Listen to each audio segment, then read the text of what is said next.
Sherry Rasmussen dan suaminya John Rutten baru menikah selama 3 bulan ketika Sherry secara tragis dibunuh di rumah mereka pada 24 Februari 1986. Investigasi pembunuhan pun langsung dilakukan di rumah Sherry di Van Nuys, Los Angeles. Sherry adalah seorang perawat rumah sakit berusia 29 tahun ketika ia menjadi korban serangan brutal di rumahnya sendiri.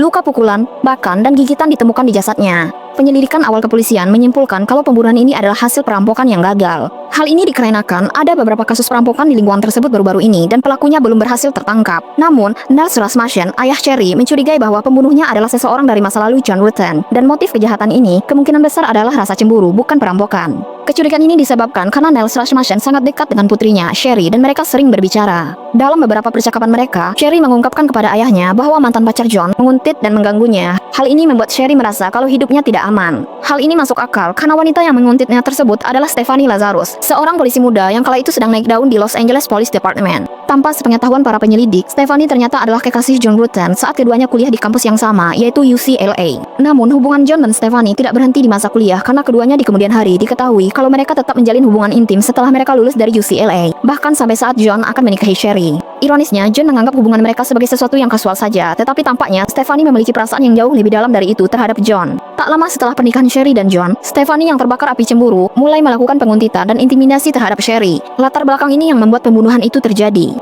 Ayah Sherry langsung memohon kepada para penyelidik untuk memeriksa Stephanie sebagai kemungkinan tersangka. Namun, menurut ayah Sherry, para detektif mengatakan bahwa dia terlalu banyak menonton film dan tetap bersikeras pada kesimpulan kalau pelakunya adalah perampok yang saat itu telah merampok beberapa rumah di kawasan yang sama dan menolak mempertimbangkan kemungkinan yang lain. Kemungkinan besar hal ini juga dipengaruhi oleh status Stephanie yang merupakan seorang polisi, dan biasanya polisi akan merasa berat untuk menyelidiki sesama polisi. Karena kesimpulan awal yang salah ini, penyelidikan terhadap kasus pembunuhan Sherry Rasmussen pun menjadi stagnan dan tidak terpecahkan. Selama bertahun-tahun setelah pembunuhan, Stephanie Lazarus berkembang menjadi anggota LAPD yang disegani dan menerima berbagai penghargaan. Status Stephanie di LAPD ditambah dengan asumsi bahwa dia tidak memiliki hubungan langsung dengan korban karena polisi tidak menganggap serius kecurigaan Nels Rasmussen, membuatnya tidak dicurigai sama sekali sepanjang penyelidikan kasus ini. Penyelidikan kasus ini kemudian terbengkalai selama 2 dekade sampai dibuka kembali pada tahun 2009. Dibukanya kembali kasus ini dipantik oleh kemajuan teknologi DNA. Pengujian DNA dengan teknologi termutakhir pada tahun tersebut menyingkap identitas di balik DNA yang tertinggal di bekas gigitan yang ditemukan di lengan jasad Sherry Rasmussen yang ternyata cocok dengan DNA Stephanie Lazarus.